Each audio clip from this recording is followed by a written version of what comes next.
Primera de Corintios, capítulo 15.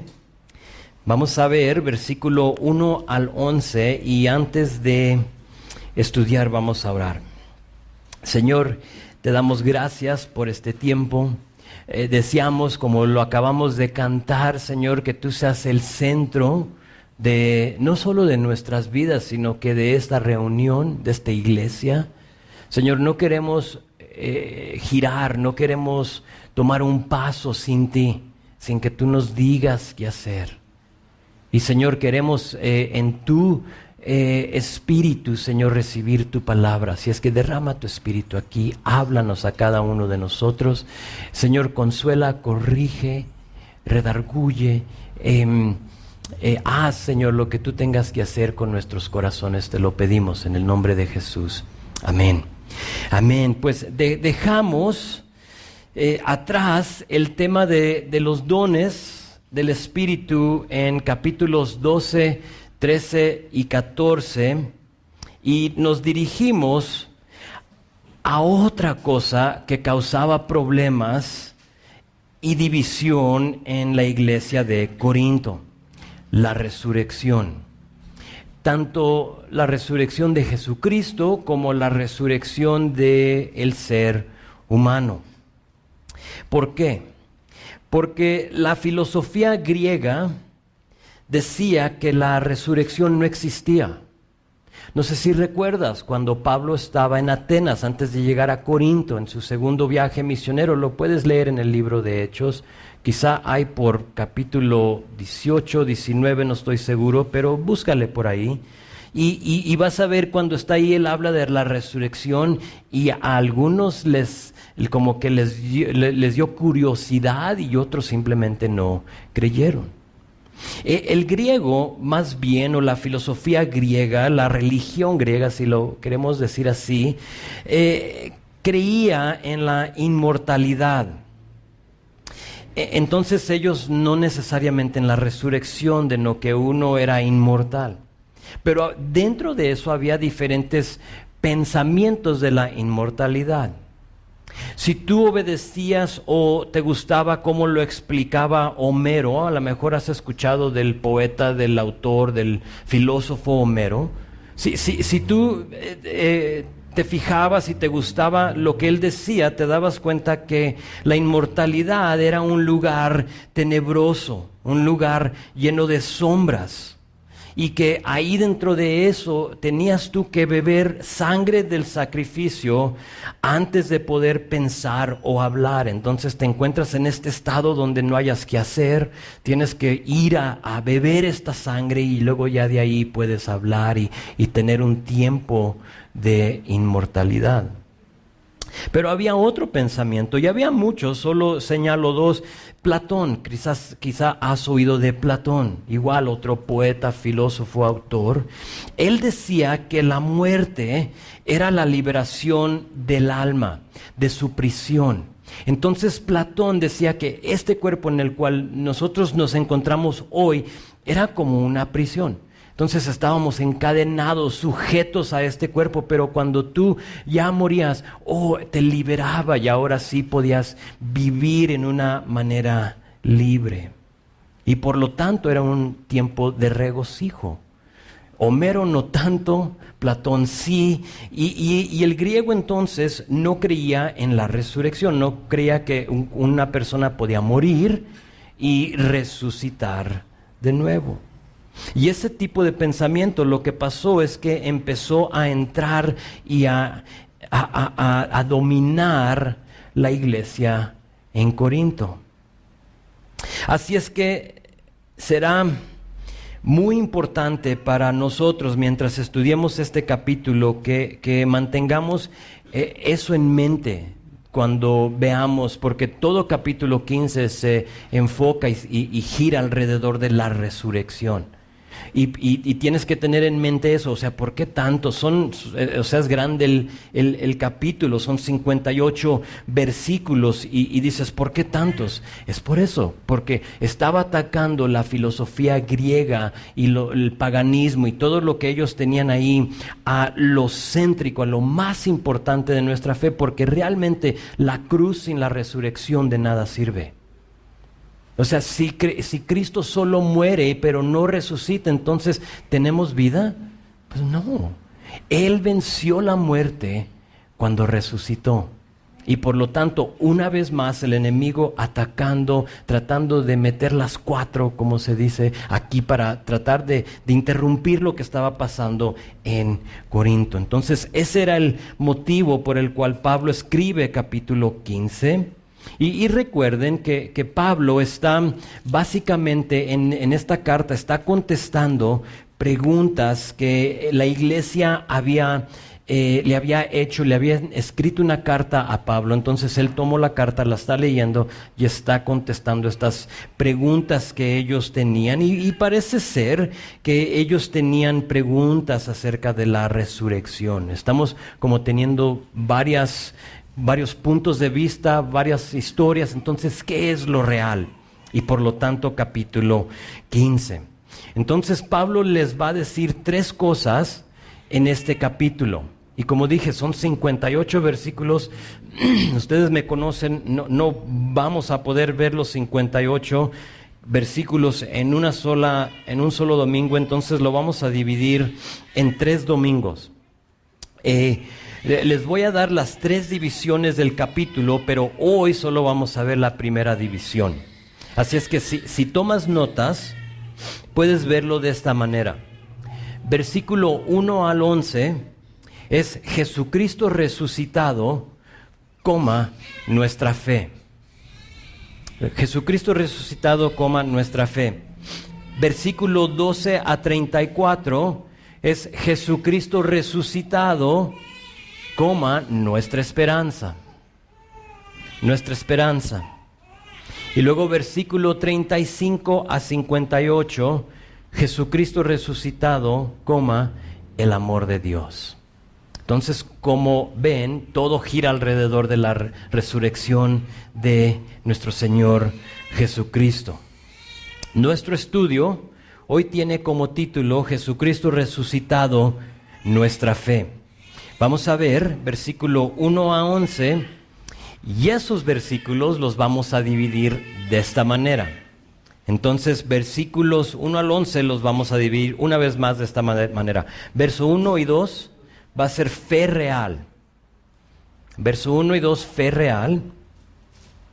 Verso 3 y 4, el Evangelio. Versos 5 a 8, multitud de testigos. Y luego en versículo 9 a 11, la gracia de Dios. Fe real, el Evangelio, multitud de testigos, la gracia de Dios.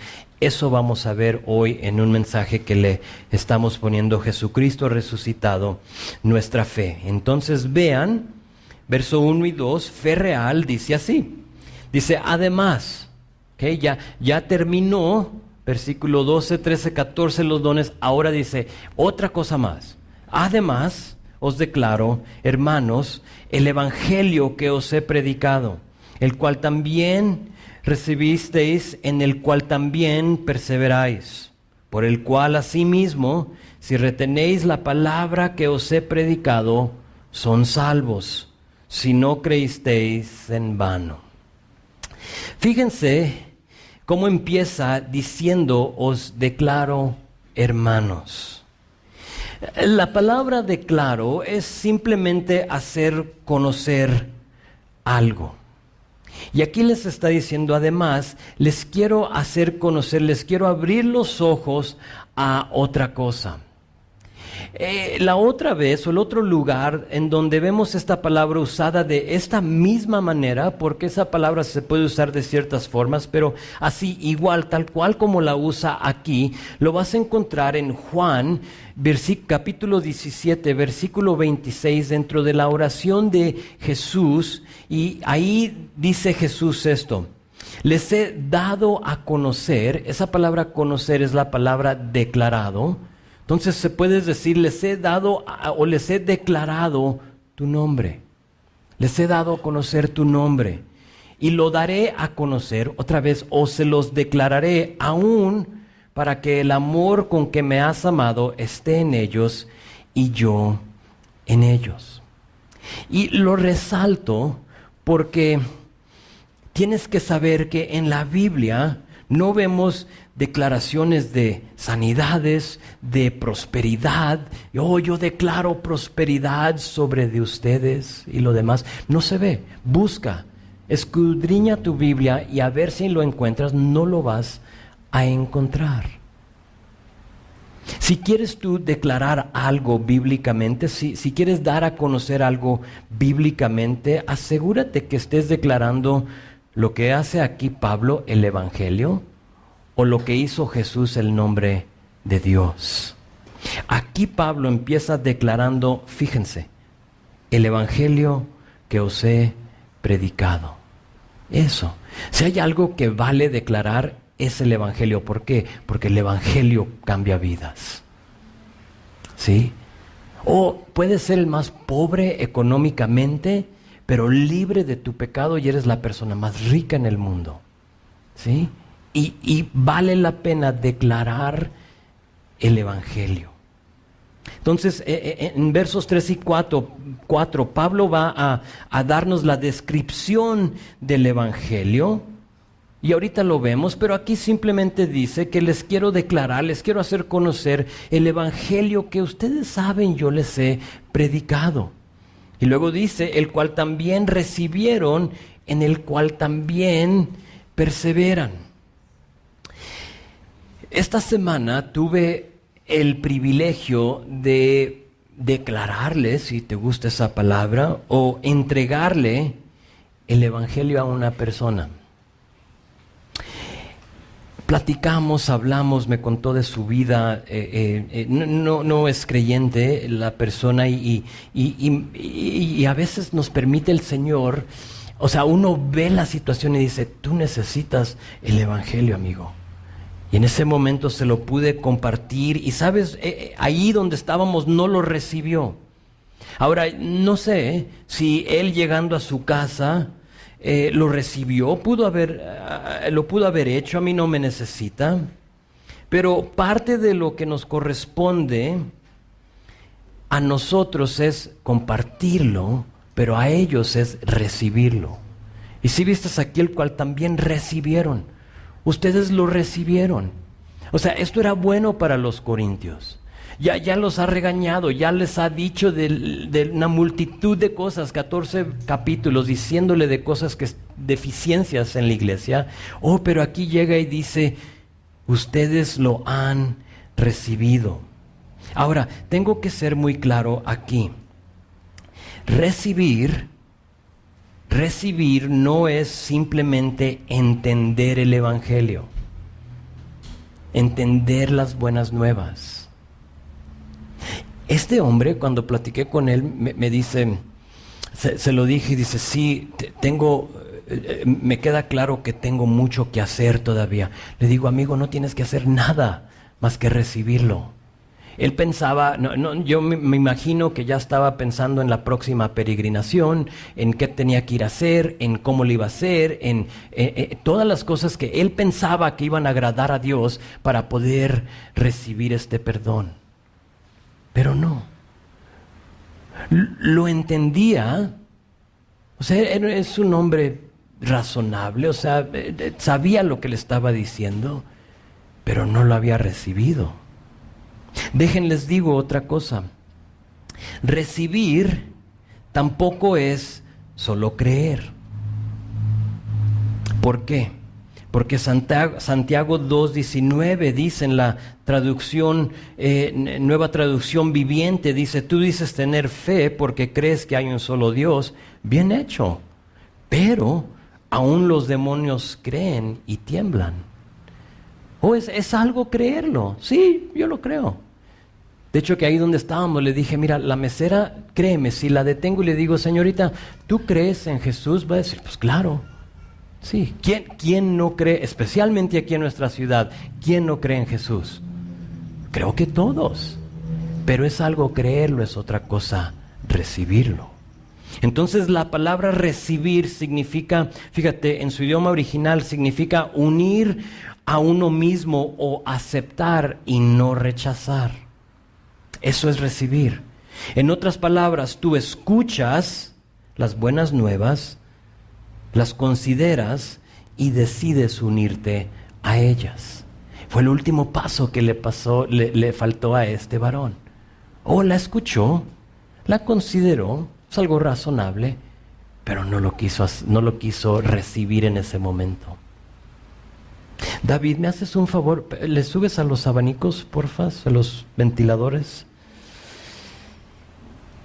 Pero sí, Pablo sabía que la mayoría de los corintios, se habían unido, habían aceptado las buenas nuevas, lo habían recibido.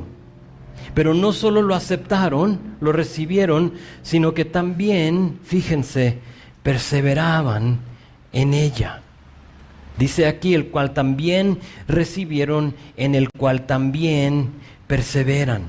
Esa palabra perseverar es simplemente mantenerte firme o inamovible. Que nada te va a tumbar de lo que tú has recibido. Es decir, no importa lo que digan de tu fe. Porque si tienes tiempo caminando con el Señor, tú sabes que hay aquellos que van a hacer que se van a burlar de ti. Sí, que te van a decir, estás loco. Te han lavado el coco, te dicen algunos. A lo que yo respondo, sabes, si conocieras mi coco, necesitaba ser lavado. Entonces está bien que me lo laven. Necesito ser lavado. No importa que otros no crean en tu Dios, en lo que tú has puesto tu fe, en la resurrección, tú vas a permanecer inamovible en tu fe. Vas a perseverar. Sé que esto es real. ¿Y a poco no, si somos honestos, hay veces que entran dudas en nuestro corazón?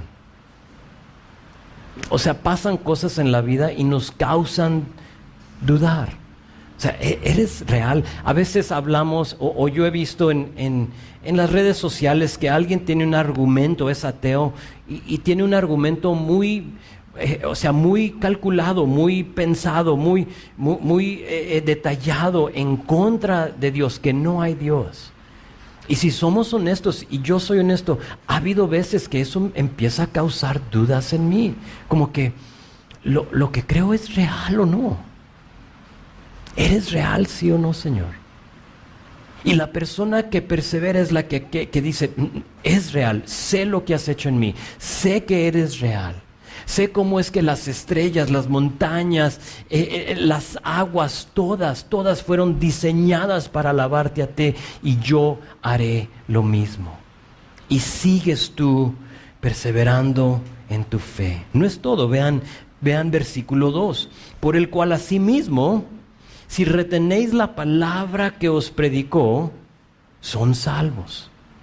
Entonces primero fue escuchar el evangelio, después fue recibirlo, y luego fue mantenerse uno firme e inamovible en él.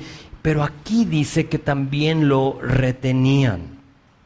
¿Qué está diciendo Pablo? Es muy fácil. Es muy fácil. Está diciendo que eres tú salvo, porque fíjate lo que dice. Si tú retienes la palabra que se te predicó, serás salvo.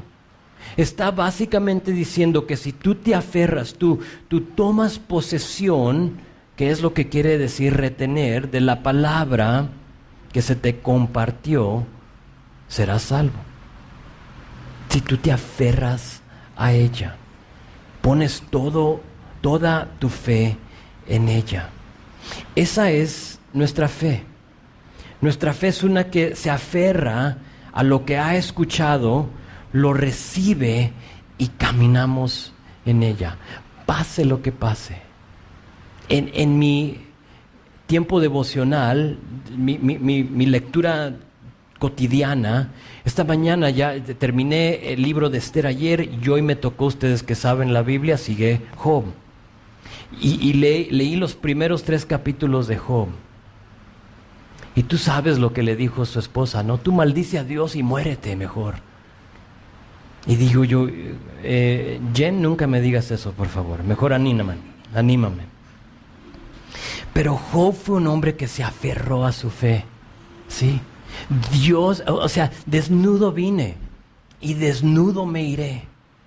viendo que sus hijos y su ganado y todo había sido destruido, dice, no, Dios bendice. Dios es el que bendice. Y luego me explotó la mente ver algo que a lo mejor tú sí lo has visto, pero y por eso es bueno leer tu Biblia en un año si puedes, o tener ese tiempo en tu palabra diario, porque yo vi algo que o no lo había visto, o lo leí pero se me había olvidado. ¿Sabías que allí en capítulo 1 y 2, 2 veces Dios es el que le dice a Satanás, ¿has considerado a mi siervo Job? O sea, Dios fue el que lo hizo. O sea, no fue que el enemigo venía y dice, oye, sí, ¿qué onda con aquel justo que tienes allá? Dios lo permitió. Me explotó la mente, nunca lo había considerado y visto. Y las cosas que Dios permite nos deben de llevar, porque atacan nuestra fe, a aferrarnos en lo que hemos escuchado, y no solo escuchado, sino que recibido. Y por lo tanto, retenemos la fe. Seguimos con la segunda división, versículo 3 y 4. Aquí nos habló de este evangelio que Él les había declarado y predicado, y aquí no lo dice. En 2 versículos dice, porque primeramente os he enseñado lo que asimismo recibí, que Cristo murió por nuestros pecados conforme a las Escrituras, y fue sepultado, y resucitó al tercer día conforme a las Escrituras. El Evangelio. ¿Qué es el Evangelio? Aquí está. Este es el Evangelio, que Cristo murió por nuestros pecados, fue sepultado y resucitó al tercer día. Qué simple, ¿no? Qué sencillo. Eso, mis amigos, tiene el poder para salvar vidas. Cuando yo lo escuché, no me quedó otra más que rendirme al Dios que se dio por mí. ¿Oh, lo merecía? Absolutamente no. ¿Aporto algo? Por lo que yo leo aquí, nada. ¿Qué aporta uno? ¿La manera que te vas a vestir? ¿Es esto más vestirme de cierta forma? ¿Aún leer mi palabra diario? Eso no tiene que ver nada con tu fe. Eso es para ti. Eso es para que tú te alimentes. Es tan simple el Evangelio en versículo 3 y 4 que un niño de 4 años lo puede entender, y tan profundo que la persona que se cree más educada, más preparada, también lo puede entender. Si estuviste aquí en la escuelita de verano, ¿recuerdas tú que Pastor Mark nos compartió, nos dijo que él de 4 años aceptó el Evangelio? Supo lo que Dios había hecho por él a los 4 años. ¿Por qué? Porque es así de simple. O sea, ¿quién no puede entender que en nuestros pecados estamos muertos y que no hay nada que tú puedas hacer, y que Dios mandó a su Hijo ¿para qué? Para morir por tus pecados? ¿Y cómo murió? Murió en aquella cruz, y después de eso fue sepultado y pasó 3 días en la tumba, pero al tercer día venció la muerte y resucitó. A 4 años lo entendió. Si tú en algún momento has preguntado ¿cómo le hago para presentar el Evangelio?, aquí tienes la respuesta. Memorízate, lee y memorízate y lee versículo 3 y 4. Esta semana también tuvimos en la escuelita de verano y no sé por qué como que todo encaja, pero así pasó. Pero el lema, no el lema, discúlpame, el versículo céntrico de la escuelita fue 2 de Pedro, versículo 3 de capítulo 1, donde dice: como todas las cosas que pertenecen a la vida y a la piedad nos han sido dadas por su divino poder, mediante el conocimiento de aquel que nos llamó por su gloria y por su excelencia. No importa el problema, no importa la dificultad, tu situación, lo que tú estés viviendo hoy en día, la respuesta para tu vida es una relación con Jesucristo. Eso es. No hay otra. Búscale.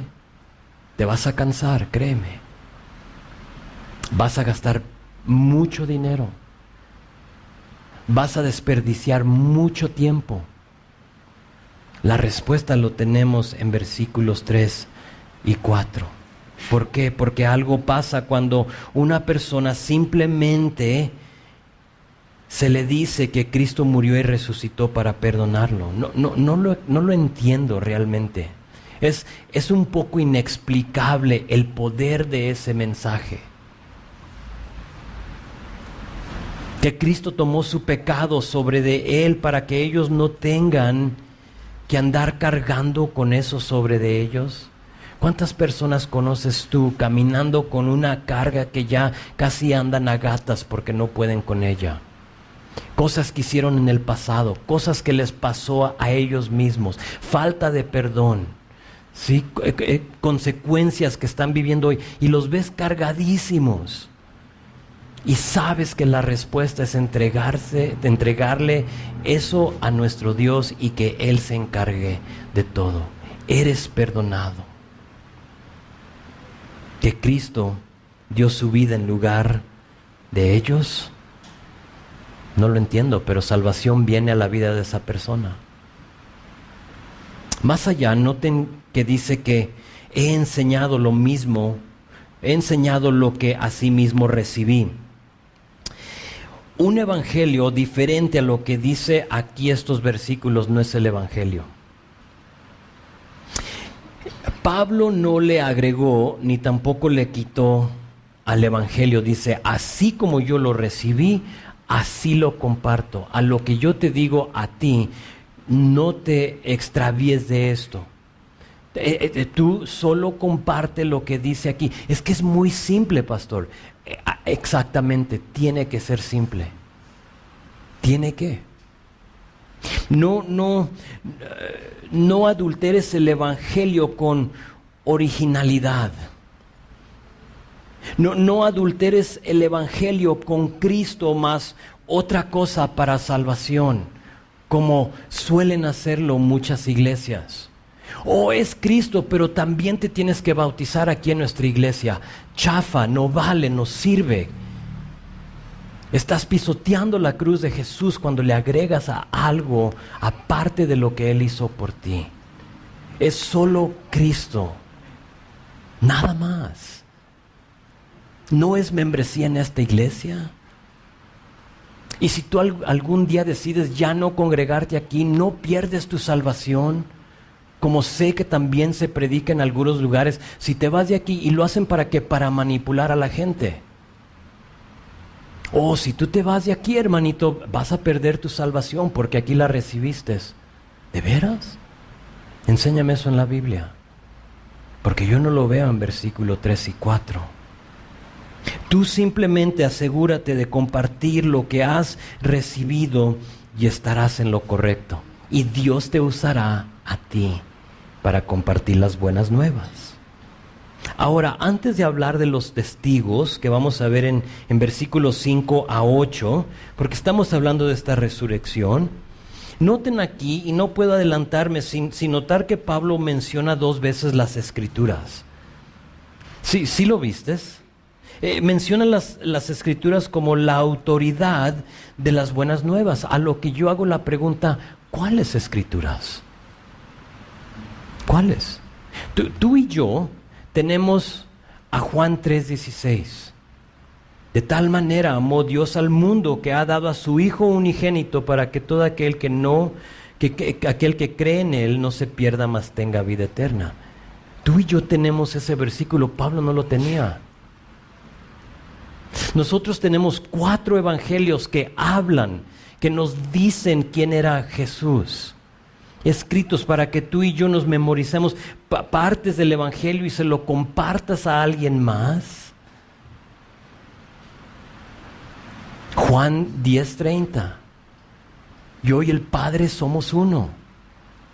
O sea, tenemos versículos para compartirle a la gente lo que hizo Dios. Pero Pablo no tenía eso.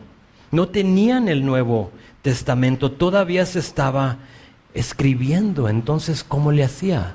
¿Cuáles escrituras usaba Pablo? El Antiguo Testamento. Sin duda, si te gusta anotar, puedes anotar ciertas cosas, pero sin duda usaba a Isaías 53 y Salmo 22 para hablar de la muerte de Cristo.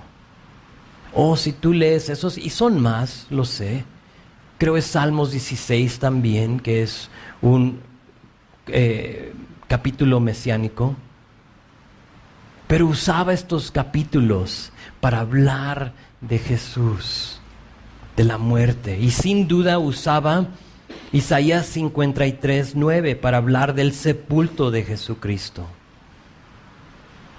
Y sin duda usaba la historia de Génesis 22, la historia de Abraham sacrificando a su hijo Isaac. Tú te la sabes. Espero que la sepas. Para hablar de la resurrección. Ahora, no tenemos en el Antiguo Testamento un pasaje o un versículo que hable específicamente de la resurrección. Pero Génesis 22 tienes la resurrección. Ahora, no tengo el tiempo para examinar todos esos pasajes. Y lo que quise hacer con darte estas citas es que te dé a ti una curiosidad. ¿Para qué? Para que después de aquí tú busques, los apuntes y los busques. Y te voy a animar de tarea que leas tú la historia de Génesis 22, de lo que pasó con Abraham y su hijo, y a ver si ahí tú ves la resurrección. Está muy claro. A ver si la ves. Si tienes dudas o preguntas, lo podemos platicar el próximo domingo, pero estoy convencido que ahí en estos versículos, en estos capítulos del Antiguo Testamento, encuentras el Evangelio. ¿Por qué? Porque es lo que Pablo tenía para compartirles. Y sin duda, yo me imagino a Pablo con su rollo de las Escrituras del Antiguo Testamento, cuando él andaba en sus viajes misioneros, y que llega a Filipos y ahí empieza a hablarles la palabra a través del Antiguo Testamento. Y de ahí se va a Tesalónica y a Berea y a Atenas y a Corinto y a Éfeso y todos lugares donde anduvo. Cargaba con estos rollos y era el Antiguo Testamento. Era todo lo que él tenía. 2 veces dice Pablo, conforme a las Escrituras, y sin duda usaba estos versículos y otros para mostrarles a Jesucristo. Ahora, tenemos el testimonio de los corintios que recibieron el Evangelio, tenemos la definición del Evangelio, versículo 3 y 4, y ahora vean la multitud de testigos, versículos 5 a 8, dice, y que apareció a Cefas y después a los 12. Después apareció a más de 500 hermanos a la vez, de los cuales muchos viven aún y otros ya duermen. Después apareció a Jacobo, después a todos los apóstoles, y al último de todos, como a un abortivo, me apareció a mí. La palabra resurrección, tienes que saber, por lo general señalan nuestra existencia más allá de la tumba. Nosotros, no está hablando de nuestro espíritu, porque la palabra es muy clara que estar ausente de este cuerpo es estar ¿qué? ¿Quién se lo sabe? Presente del Señor. Cuando tú falleces aquí, si eres creyente y has puesto tu fe y confianza en Jesús, estás en la presencia de Dios. Pero tu cuerpo permanece aquí, ¿de acuerdo? Algunos están en el Museo de las Momias y los han visto. El cuerpo permanece aquí.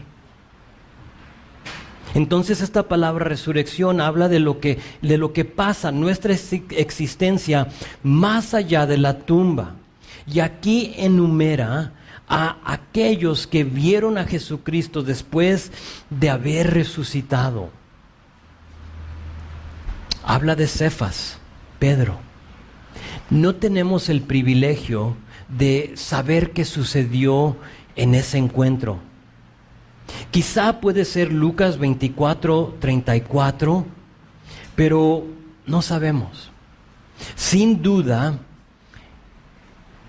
Jesús se le apareció a Cefas para confortarle y para restaurar al mismo Pedro. Cefas es Pedro, tienes que saberlo. Al mismo Pedro que lo había negado 3 veces hace 3 días. Y Jesús, porque le ama y sabía lo angustiado que estaba, va y se le aparece a Cefas. No tenemos realmente registrado lo que sucedió. Me encantaría hubiera estado ahí. ¿Qué le dijo? ¿Cómo lo consoló? Sé que no lo regañó. Sé que solo, quizás lo abrazó. No sabemos. Y luego dice que a los 12. Este término, los 12, está hablando de los discípulos como banda, si lo puedo decir. Se puede decir así porque sabemos que eran 10 cuando se les apareció por primera vez. Tomás no estaba ahí y pues Judas ya se había colgado. Entonces ahí donde dice a los 12 está hablando como al grupo, como una banda se puede decir. Como referencia, si quieres ver, puedes leer Marcos 16:14, Lucas 24:36-43. Ahí habla de cómo se le apareció a este grupo. Y luego dice que se le apareció a más de 500 hermanos a la vez. Un abogado solo necesita, por lo que yo entiendo, por lo menos en Estados Unidos, 2 testigos. Con 2 testigos tiene. 2 personas que hayan dicho, yo vi que esa persona asesinó a la otra. Con eso tiene para el juicio, para condenar a la persona, para que sea algo verídico. Pero aquí nos dice que fueron más de 500 hermanos a la vez. A la vez. De nuevo, no tenemos esta aparición en las Escrituras, pero creo que sí aluden a él. Creo que las Escrituras sí como que hacen mención. En Marcos 16, María Magdalena y la otra María van a la tumba a buscar, es el tercer día, y llegan ahí y ven que la tumba está vacía. Y Marcos registra, los otros evangelios dicen que son 2, Marcos registra que era un ángel. No es contradicción, simplemente Marcos está enfocándose en esta conversación que él tuvo con ellas. Pero un ángel habla con ellas y ese ángel les dice esto, les dice, id, decid a sus discípulos y a Pedro. ¿Cuáles son los discípulos? Probablemente los 500. Porque ¿por qué va a decir a los discípulos y a Pedro? Porque ¿qué no Pedro era uno de los discípulos? Entonces, ¿por qué no solo decir a los discípulos? ¿Sí? Entonces, tienes que tú leer tu palabra, o sea, pensando más allá. Dice a los discípulos y a Pedro que Él va delante de vosotros a Galilea y ahí le veráis como os dijo. Si sabes la historia, sabes tú que ellos van hacia Galilea. Y luego en Mateo, ahora viendo otro evangelio, en versículo 16, dice esto. Dice, los 11 discípulos se fueron a Galilea. Ahora sí ahí incluye a Tomás. Judas ya no existe. Eran 11. Al monte donde Jesús les había ordenado. Y cuando le vieron, fíjate, le adoraron, pero algunos dudaban. Yo creo que ahí probablemente eran los 500 más otros. Quizá. Y algunos de esos 500 parece ser que dudaron. Más adelante, en Hechos capítulo 1:15, Lucas, el autor de Hechos, menciona unos 120 discípulos esperando y estando ahí cuando desciende el Espíritu. Estos 120 discípulos, porque los llama discípulos, eran parte de los que habían visto a Jesús en Jerusalén y que habían hecho el viaje hacia Galilea, y muy probablemente parte de los 500 mencionados aquí. ¿Por qué 120? No sé. A lo mejor el resto fue los que no creyeron o dudaron. No sabemos. Pero sí sabemos que se le apareció a 500. Tenemos un evangelio real.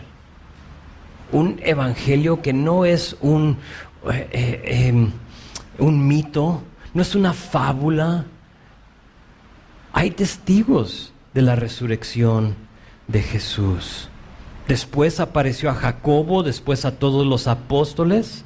Es creído que Jacobo es el medio hermano de Jesús, que ya después de haber resucitado se le muestra y reconoce y recibe.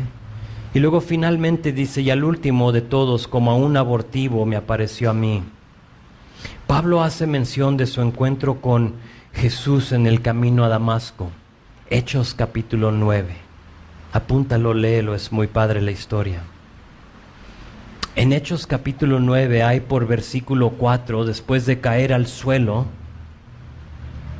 por el resplandor de una luz que lo rodeó, dice que iba en camino y descendió una luz, y por el resplandor, imagínate la luz, lo tumbó y cayó ahí. Y dice que oyó una voz que le decía, Saulo, Saulo, ¿por qué me persigues?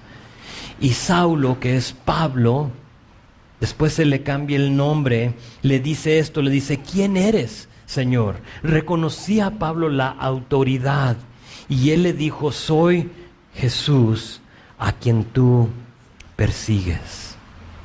Jesús.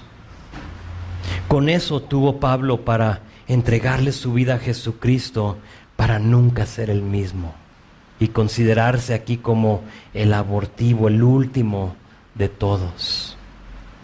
¿Cuál fue tu encuentro? ¿Recuerdas el día en que Dios interrumpió tu vida para lo mejor? ¿Qué pasó? ¿Puedes recordar el momento en cual te topaste con la gracia de Dios? Yo sí. ¿Recuerdas el momento cuando te cayó el 20 de lo que había hecho Jesús por ti? Espero que sí. Espero que jamás te olvides de ese día. Más allá, si nunca has experimentado la gracia de Dios, el perdón por tu pecado, quizá hoy es el día de salvación para ti. Han pasado 20 años en la vida de Pablo y todavía lo recuerda como si fuera ayer. Creo que para muchos de nosotros, ahora disculpen si piso callos, creo que para muchos de nosotros se nos ha olvidado. No digo que no somos creyentes, no digo que no lo recibimos, pero se nos ha olvidado. ¿Por qué? Por las cosas del mundo. Lo que tú estás viviendo hoy en este momento te ha causado que eso como que se nuble y te olvides. A lo que yo te digo, cuando más estés batallando, cuando más se vean problemáticas las cosas, regresa al día de tu salvación. ¿Qué dijo David cuando cayó con Betsabé? Restaura, Señor, el gozo de ¿qué? De mi salvación. Recuerda, Señor, trae a la memoria ese día cuando yo te acepté, donde estaba perdido eternamente sin ti, y tú interrumpiste mi vida y me salvaste. Sé que están difíciles las cosas hoy, sé que hay problemas hoy, pero tengo una promesa de eternidad en ti. ¿Qué más quieres? ¿Qué más quieres? ¿Que la cuenta bancaria esté llena? créeme, no te va a satisfacer. ¿Qué más quieres? ¿El trabajo perfecto? ¿La persona perfecta? ¿La familia perfecta? ¿La casa, la vacación? De lo cual nada es malo, ¿eh? Quiero asegurarme de decir eso. Nada es malo siempre y cuando lo que cantamos, Cristo es el centro de tu vida.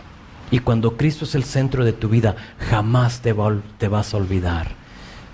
Pasen 20 o 30, 40 años con Él.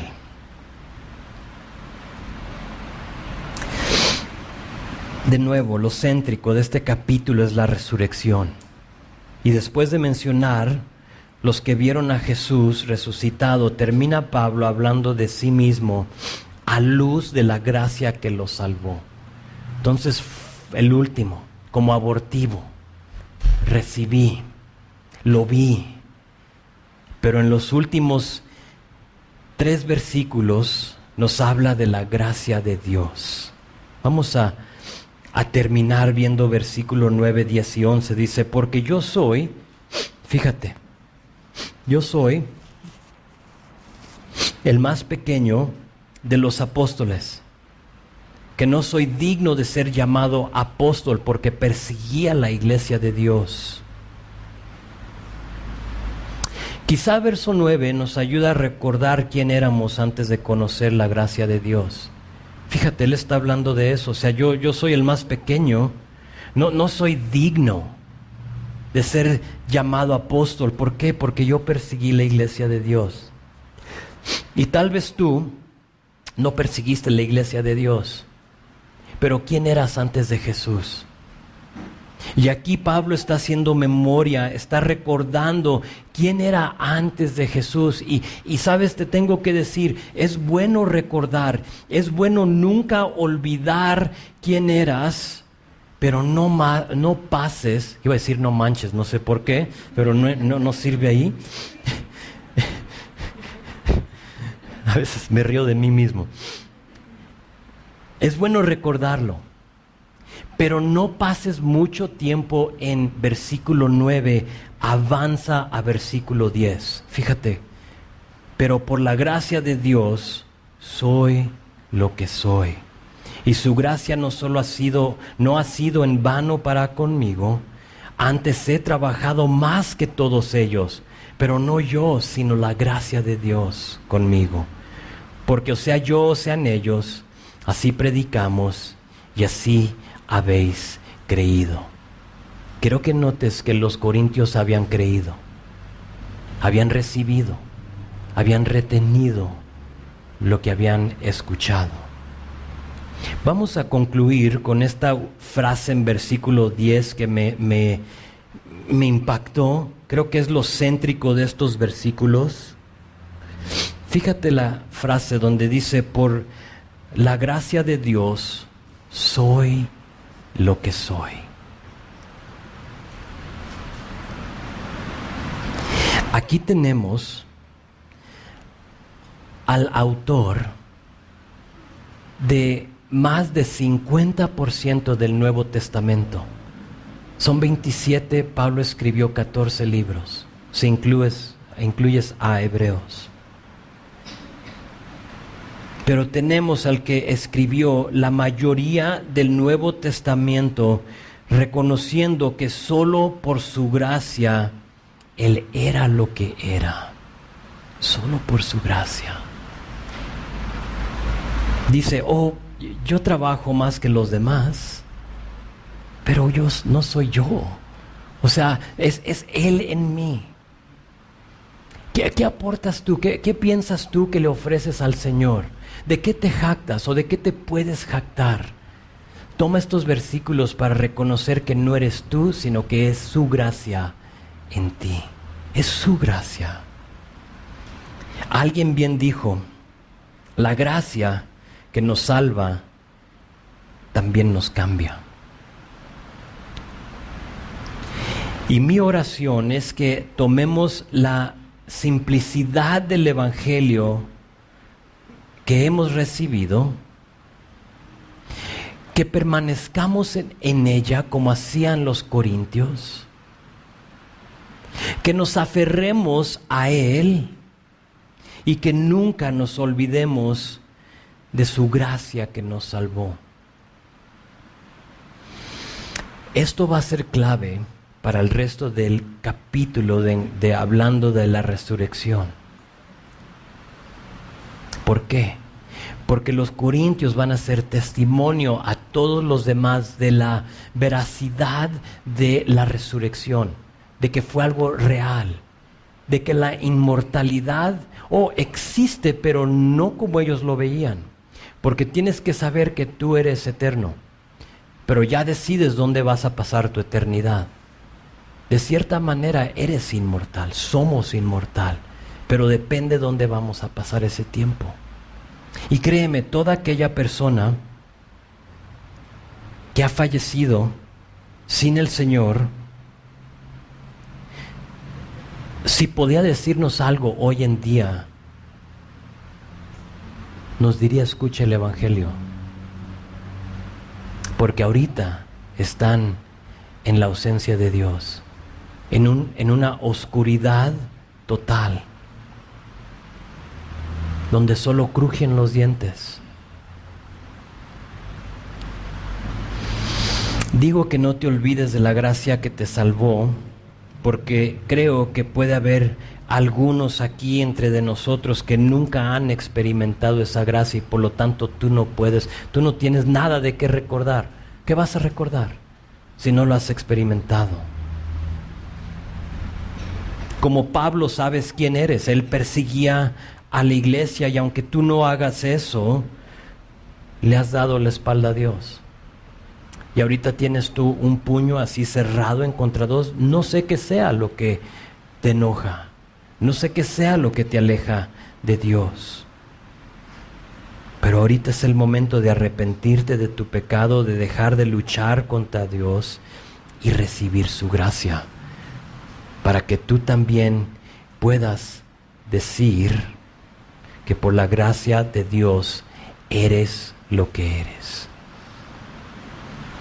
Otros de nosotros creo han experimentado su gracia, pero sabes, seguimos caminando en derrota. Seguimos condenados por los errores de la vida. Como Pablo, te voy a animar a reconocer tus errores, pero acude a la gracia de Dios una vez más. Señor, tú me has salvado de esto, tú me has perdonado. Porque tienes que saber que cuando Jesús murió, murió por tus pecados pasados, presentes y futuros. Por todos. Y para algunos de nosotros tenemos que acudir una vez más a su gracia y decir: Señor, perdóname, la regué. Quizá tú en este momento la estás regando y llegaste aquí con pecado habitual, con pecado en el cual tú te encuentras en medio de y aún te gusta, aún estás saboreándote de esas cosas, pero sabes que estás mal. Recuerda que eres lo que eres por la gracia de Dios. Camina en victoria de Dios. Camina en victoria. Arrepiéntete. Pide perdón. Arrepentir quiere decir que vas caminando hacia allá y te arrepientes y ahora vas caminando al otro lado. No es solo decir: perdóname, Señor, pero voy a seguir caminando. Es que das una vuelta, es arrepentir. Camina en la victoria de la cruz, la sepultura y la resurrección para vencer la condena de tus pecados. No te olvides de quién eras, mejor dicho. Verso 9, recuerda quién eras, pero no te detengas ahí. Avanza a versículo 10. Por la gracia de Dios soy lo que soy.